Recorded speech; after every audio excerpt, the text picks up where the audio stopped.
అన్న ఒకసారి ఇదైతే చూడు, మనం తీసుకుపోతాం కదా స్పాంజర్.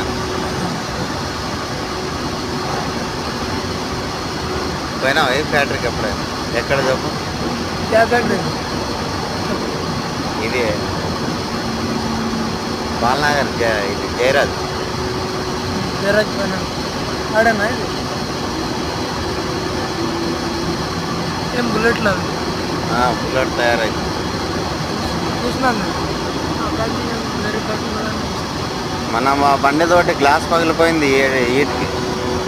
మొన్న లేదన్నా చేకుంటాలోన షాద్నగర్లో 2 బండ్లు కాలిపోయినాయి. అది బ్లాస్ట్ అయింది కదా. అదే బ్లాస్ట్ అది పైన నుంచి ఎత్తుంటారు వేస్టేజ్ అది అంతా పడి సిలిండర్ బ్లాస్ట్ అయింది దాంట్లో. సిలిండర్ కాదు ఇట్లా ఇప్పుడు కాంజరం అంతా వేసి స్క్రాప్ వేసి అవునండి, ఇది హీట్ చేసి